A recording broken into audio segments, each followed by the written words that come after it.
Bonjour à toutes et à tous et bienvenue dans ce nouvel épisode du Holistic Podcast, un podcast pour t'aider à guérir, t'aligner et rayonner. Et aujourd'hui, on va parler de qu'est-ce qui bloque ta guérison concrètement. On va parler système nerveux et théorie polyvagale. Et du coup, cet épisode s'adresse à toi si tu fais déjà tout bien, si tu manges bien, si tu as une bonne routine sportive, si tu médites ou fais des exercices de respiration et que malgré tout, tu ne vois pas de résultats.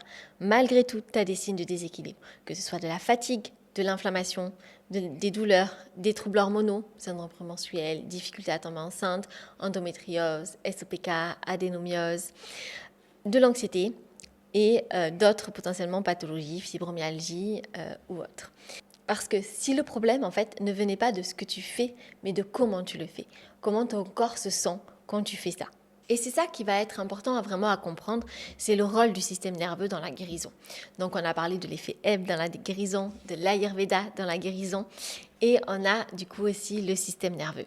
Parce que vous pouvez mettre en place, et ça je le vois souvent chez les femmes que j'accompagne, elles arrivent et elles me disent « mais j'ai déjà tout fait, j'ai fait ci, j'ai fait ça, je fais ça, je lis ça, je me forme à ça, machin ». Et malgré tout, je ne vois pas de résultat. Oui, parce qu'on a besoin de ralentir. Déjà, besoin d'une approche qui est personnalisée, de ne pas tout mettre en place, de ne pas tout essayer, mais vraiment de comprendre son corps pour avoir des actions qui sont ciblées, pas de s'éparpiller. Plus vous mettez en place de choses, plus déjà vous éparpillez votre énergie et surtout, vous stressez parce que tout changement est source de stress. C'est d'un point de vue organique, biologique. On fonctionne comme ça. Le corps n'aime pas le changement. Donc, dès que vous le soumettez à un changement, il va stresser. Donc, on guérit en limitant les changements, en faisant juste des ajustements dans votre hygiène de vie actuelle, mais des ajustements qui sont ciblés. Plus vous mettez en place des actions, plus vous vous éparpillez. Il faut un peu imaginer que vous jouez aux fléchettes. Donc, vous avez votre cible. Et la cible, qu'est-ce que c'est ? Ça va être l'origine de vos pathologies. Et vous mettez en place en fait plein d'actions pour essayer de régler le problème. Plein d'actions. Mais du coup, vous vous dites, ok, je suis nulle aux fléchettes, donc je vais essayer toutes les actions. Donc je vais essayer en fait de balancer des fléchettes dans tous les sens. Et je me dis, oh ben il y en a bien une qui va toucher la cible. C'est possible. Mais ça va peut-être prendre pas mal de temps. Et surtout pas mal d'énergie.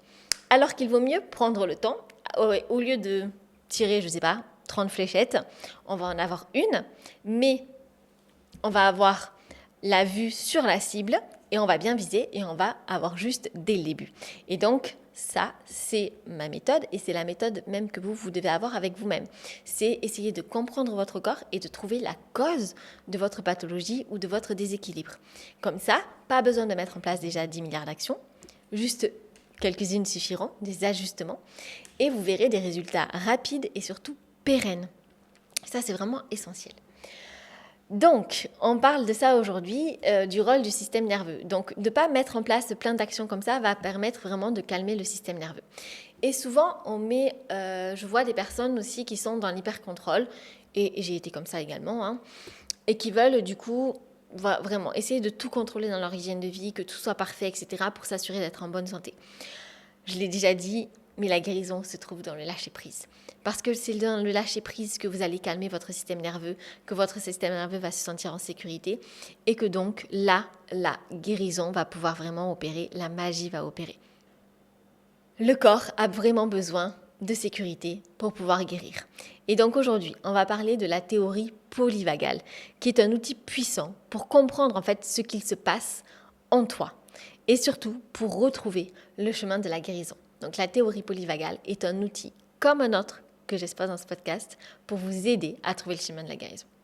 Et donc la théorie polyvagale, qu'est-ce que c'est ? C'est une théorie qui a été développée par Stephen Porges, qui traite tout simplement du nerf vague et de son rôle, notamment de son importance dans le système nerveux et donc dans la guérison.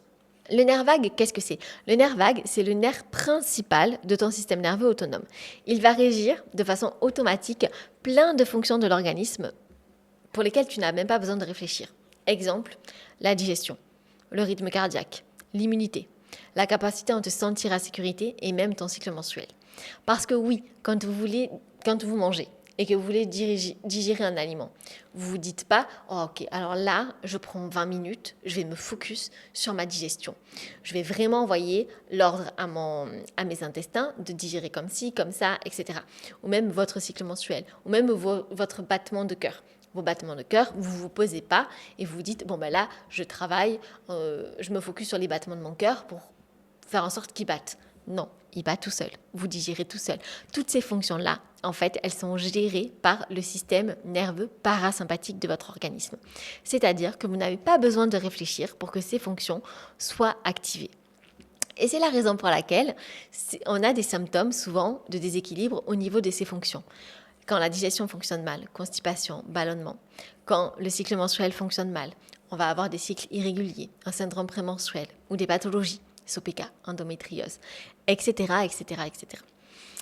Parce qu'en fait, c'est le système nerveux parasympathique qui n'est pas sollicité et qu'on n'est pas en sécurité, parce que le système nerveux parasympathique, c'est la sécurité, mais on est dans le combat ou la fuite. On est en mode survie. Et le mode de survie, c'est le système sympathique.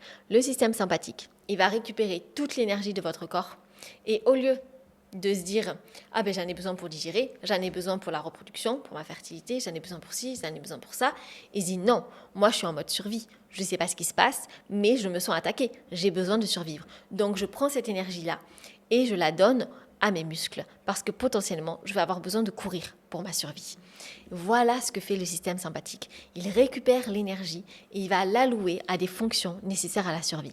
La digestion n'est pas nécessaire à la survie. Si vous êtes ballonné, ça ne va pas être nécessaire à votre survie, c'est pas grave sur le court terme. Si c'est ponctuel, quoi. Si vous n'avez pas de règles pendant un mois, ça va pas être dramatique si c'est ponctuel également. Voilà. Donc, ça va pas être nécessaire à votre survie. Ne pas réussir à tomber enceinte ne va pas être nécessaire à votre survie. Voilà. Donc, quand vous activez votre mode survie, le corps, c'est qu'il ne se sent pas en sécurité et que donc, il va allouer toutes les ressources, toute l'énergie pour combattre ou fuir. Et donc, pas pour la reproduction, pas pour la digestion. C'est important de comprendre la différence. Et donc, la théorie polyvagale, qu'est-ce que c'est ? C'est une théorie qui va décrire 3 états principaux du système nerveux. Déjà, le ventral vagal. Donc, le ventral vagal, c'est l'objectif. C'est de se sentir en sécurité, c'est se sentir calme et se sentir connecté à son corps. Ensuite, on a l'état sympathique. Donc là, on est dans un état de stress, de fuite, d'accélération et de tension. On est clairement en mode survie en fait. Voilà, on ne sait pas ce qui se passe, on est en hypervigilance. On doit pouvoir être réactive et réagir à tout moment. Et on a le dorsal vagal. Alors le dorsal vagal, là, c'est la next step, c'est vraiment le repli et la dissociation, une fatigue extrême. Ça peut être aussi associé au burn-out, etc. Mais parfois, malheureusement, le corps, il est bloqué dans l'état sympathique, c'est-à-dire dans le mode survie, donc fuite ou combat. Et ça peut être expliqué par plusieurs choses. L'incapacité de votre corps, de vos routines, à vous apaiser, à vous calmer. Une hygiène de vie, du coup, qui n'est pas forcément adaptée. Une mauvaise résilience de votre organisme face au stress. Donc ça se travaille. Hein. C'est des choses qui s'apprennent, qui se travaillent. Mais il y a aussi un autre aspect dont on ne parle pas beaucoup. Et c'est un problème d'addiction. Alors là, vous vous dites sûrement, mais de quoi elle va parler ? Et donc, c'est en fait l'addiction au cortisol. En fait, plus dans votre journée, dans votre vie, vous allez vivre des moments stressants.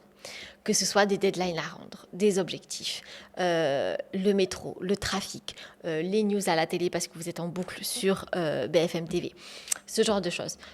Et bien le jour en fait où vous allez vouloir calmer votre système nerveux et vous dire « Oh là là, non, il faut vraiment que je me calme, donc je veux baisser mon taux de cortisol. » Et bien là, en fait, ça va prendre un petit peu de temps et beaucoup de volonté aussi quand même, parce qu'on développe en fait ce que l'on appelle l'addiction au cortisol. Le cortisol, c'est quelque chose que le corps adore parce que c'est une source d'énergie inépuisable. Vous avez plein d'énergie, vous êtes hyper productive, hyper active, vous avez des réflexes hyper vifs, etc. Vous vous sentez hyper dynamique. Le corps, il adore ce sentiment-là. Et donc, plus vous allez produire du cortisol du fait d'un environnement stressant, etc., plus vous allez développer une addiction au cortisol. Et du coup, même au début, quand vous allez essayer de calmer votre système nerveux, eh bien, votre corps, il va dire « Non, mais qu'est-ce qu'elle essaie de me faire ? Moi, je veux quand même ma dose de cortisol. » Et du coup, le corps, il va se dire, il va quand même envoyer le signal à l'hypothalamus de dire « Hé, rappelle-toi, moi, je suis toujours là et j'ai besoin de ma dose, en fait, tout simplement. » Ceci va avoir un impact sur l'axe hypothalamus surrénalien. En fait, ça va le dérégler. Et du coup, quand on va... J'essaie de simplifier au maximum, mais du coup, quand on va plus avoir assez de cortisol, le corps, il va se dire « Oh là là, hypothalamus, je t'envoie l'information. Avant, tu me disais, moi, de produire du cortisol parce qu'on était en mode survie, donc les glandes surrénales. Mais maintenant, c'est les glandes surrénales qui demandent à l'hypothalamus et qui disent « là, j'ai pas reçu l'ordre de produire du cortisol, mais moi, je veux produire ma dose, donc envoie-moi les signaux, les récepteurs, pour que je puisse produire du cortisol parce que j'en ai besoin. C'est une source d'énergie inépuisable, j'en veux, clairement. » C'est un peu comme votre addiction au café ou quoi que ce soit. On a tendance, l'organisme, à être addict aux sources d'énergie. Addict au sucre, addict au féculent, addict au café. Voilà.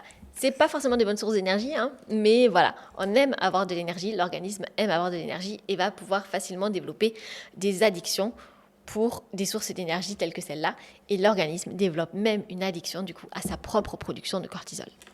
Et donc, quand on est bloqué dans cet état sympathique, donc je vous rappelle, la théorie polyvagale, on a 3 états, le ventral vagal, le sympathique et le dorsal vagal. Et donc, quand vous allez être bloqué dans cet état sympathique ou même dans le dorsal vagal, ça va provoquer perturbation de la digestion, perturbation du cycle, problème d'ovulation, de fertilité, problème d'insuline, mauvaise gestion de l'insuline, donc hypoglycémie, hyperglycémie, résistance à l'insuline, prédiabète, voire diabète, amplification de l'inflammation et donc de tous les symptômes, que ce soit migraine, prise de poids, rétention d'eau, acné, chute de cheveux, etc., etc., etc. Les symptômes sont nombreux. Donc concrètement, en fait, comment ça se manifeste ? Si tu manges sainement, mais que tu es toujours ballonné, si tu te reposes, que tu dors, mais que tu dors suffisamment, mais que tu te réveilles toujours fatigué, que tu fais du yoga, mais que ton cœur, tu le sens, a toujours des palpitations et bat toujours hyper vite, au moindre stress. Et si tu as du mal à digérer tes émotions, que tu te sens facilement overwhelmed, ça va être des signes que tu es toujours bloqué dans l'état sympathique ou le dorsal vagal.